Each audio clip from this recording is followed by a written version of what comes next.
So sleep's really important for us, and we know that if we don't get enough sleep, it really affects a number of functions in our bodies. So one of the most important things that we're doing when we sleep is repairing the body. So there's a big build-up of byproducts during the day that need to be kind of cleared out and repaired. So sleep is one of the processes by which the body goes around and repairs itself. It's almost like the night team comes in and clears everything up. We also know that sleep is really important for making memories, and for learning in particular. So we've all had the experience where you've really wanted to learn something for an exam and you've been really worrying about how you could actually get that information into your head and to stay there. And one of the clever tricks that people do to try and do this without too much effort is to simply read what you need to learn a few times the night before, something important, and then just trust that the brain's going to deal with it and process all that and embed it into memory overnight without really trying. And so it's as if you just say to your brain, right, these are the things that I want you to learn, and then you turn off and you say, can you do your business? And you wake up in the morning, and for lots of us there's the experience of, oh, hang on, I can suddenly remember this much more easily than I could the night before. So it's important in that processing.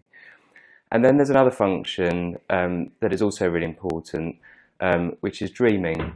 And all of us dream, and what we think some of the functions are of dreaming is to do with processing information that's happened during the day. So events that we've been, or things that have happened, and organising them. And then also processing those emotions. So we've all had the sort of experience of feeling that something's upset us during the day, and then we don't quite know how to handle it sometimes. But when we go to sleep, all that processing happens, and often you wake up in the morning, you think, I feel like I'm dealing with that now. I think I know what to do. So it's very important in that kind of processing. Dreaming might also serve as a way of a kind of dress rehearsal for things. So people who do a lot of sports might be reminded of this, or people who do dancing. If you're trying to learn a dance, or you're trying to think about the way that you're going to play a sport the next day, often you find that the whole of the night before, in your sleep, you seem to have been doing it already. And then what happens when you wake up in the morning, you kind of almost feel like you've done it already, and it kind of feels familiar. So it's almost like a preparatory thing, which would have been really important. There are basically two hormones which are involved in regulating our sleep, and one of them, melatonin, is produced towards the end of the day, and its job is to get us ready for sleep. It helps to cool the body down and to relax it, and that's that sort of nice feeling you get towards the end of the day where you think, I'm starting to feel sleepy, and that's the melatonin starting to rise in your bloodstream and getting you ready to settle down. Melatonin rises towards the end of the day, peaking around sort of midnight to 2 a.m, and then it starts to fall again. At the same time, another hormone comes in called cortisol, which is one of our main stress hormones. And cortisol is the hormone which really wakes you up. So that is at its lowest level in the middle of the night, and then it gradually starts to rise. And in the early morning, it's getting to its highest level, and then you start to feel more awake and you're ready for action. So one of cortisol's job is to provide your body with more energy. It helps you to produce more blood sugar that you're going to need for all the activities that you're going to be doing during the day. So the two work together basically as a kind of mirror image of each other.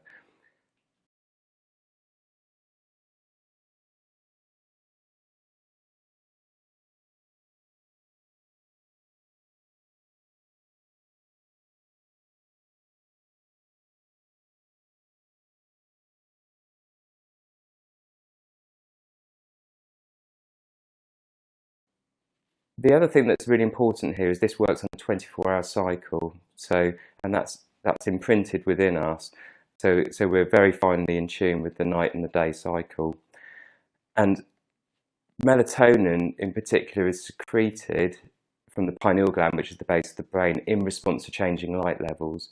So if we imagine that we're back in prehistoric times, what would happen is as everything gets dark and cold, there isn't much to do. So you find yourself going back into the cave, and snuggling up, and you're ready to go and get a really good night's sleep. As it gets warm in the morning and light, we find ourselves waking up. So if we're in tune with this cycle, we tend to go to sleep when it's dark and wake up when it's dawn. So all of us that have been camping, and I'm sure most of us have experienced that, we often find that we're quite tired earlier on in the evening, tighter than we would have felt normally when we're in our own homes, and we tend to wake up much more easily in the morning, kind of with the dawn, and we sort of think, oh, I should be sleeping in my holiday, but often you can't do it, and it's to do with these light levels. The difference that we have these days in the homes that we live in is that there's a lot of artificial light, so that's from just the usual house lighting, but also from screens and smartphones and TVs, which actually interferes with that. So it puts us slightly out of sync with the natural sleep cycle.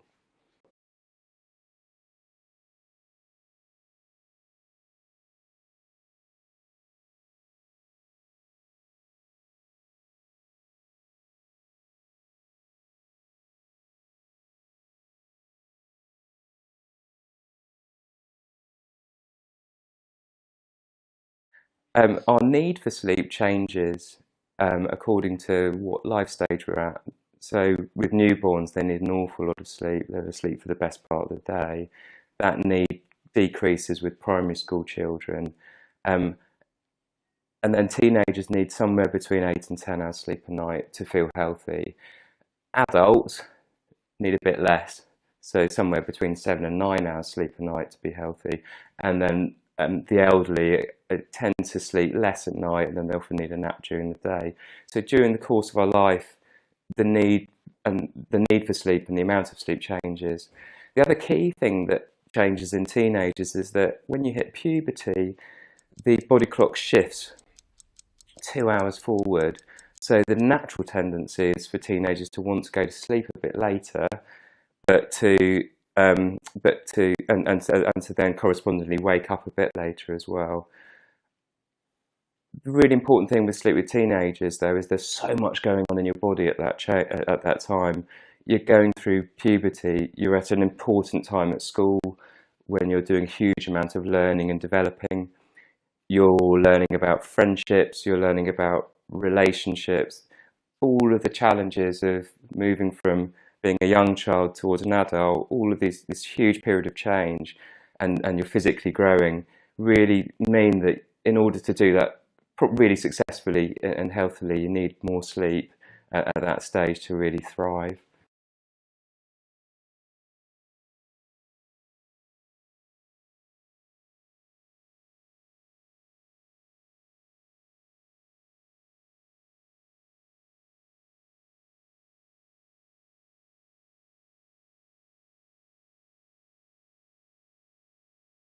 So we know that if you don't get enough sleep, there's a number of effects on your body which are fairly immediately apparent. So if you have a really late night and you've only had sort of 4 or 5 hours sleep, you're probably aware of that kind of groggy feeling in the morning. And it becomes much harder to lay down new memories and to learn. We also find that if you're overtired, it's harder to manage your emotions, and you might find that you're on a short fuse, or that you have, or that you're more prone to feeling very low, or crying, or feeling overwhelmed by things. So getting enough sleep is really important to help you kind of manage those emotions that we all have to deal with, but especially so in the teenage years. We also know, because it's important for the regulation of a lot of hormones in the body, it affects things like your skin. So all teenagers will get a bit of acne, but that can be a bit worse if you don't have enough sleep. It'll also affect your energy levels in general. So if you enjoy doing a lot of exercise and sport, that's not as easy if you aren't fully rested. And in fact, a lot of athletes these days, and including at the Guernsey Athletics Club, they have a sleep plan built into their training plan, which has been a very successful thing to do. In the long term, if you don't get enough sleep, it does affect the stress hormones over a long period of time. And what can happen is that you can tend to gain weight, more easily than you would do otherwise. And over a 10-15 year period, it can lead on to conditions like high blood pressure, high cholesterol, and diabetes. So one of the most straightforward things you can do to kind of prevent that from happening is simply to get a good night's sleep on a regular basis and really look after that.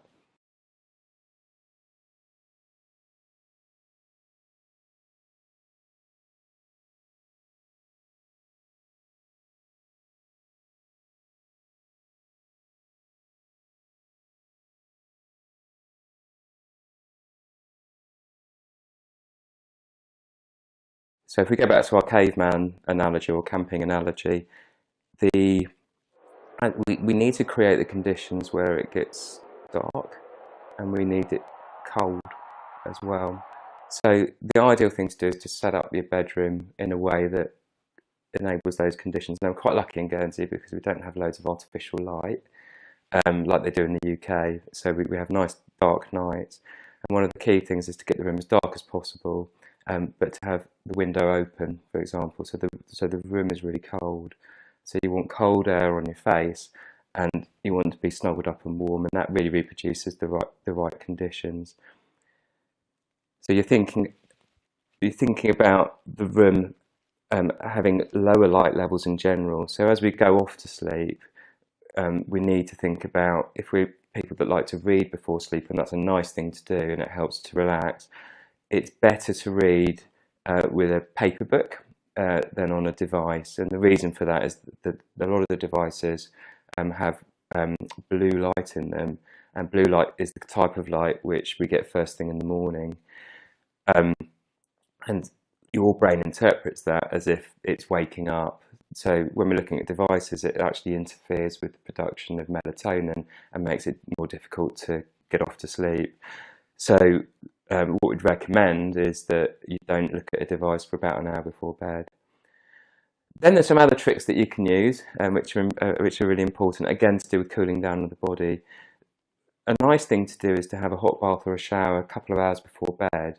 Now, you might say that heats the body up. How can that work? Well, it's not the heating up that causes it, it's the cooling effect afterwards as you come out of the bath or shower, which enables the production of melatonin, but it needs to be at least an hour or so beforehand to get that. Another way of getting that effect is to take your exercise in the early evening, but not within 3 hours of bed. So when you're exercising, your body heats up, but it's the cooling effect afterwards. One other thing that can really help is that sleep does seem to be affected by what you eat. So having a small amount of carbohydrates, slow release carbohydrates, mixed with a bit of protein seems to be the ideal thing to eat before you go to sleep. So something like a banana with some peanut butter, or even a small amount of cheese with crackers, or even a small bowl of porridge. All those release the energy very slowly during the night and gets your body ready for sleep.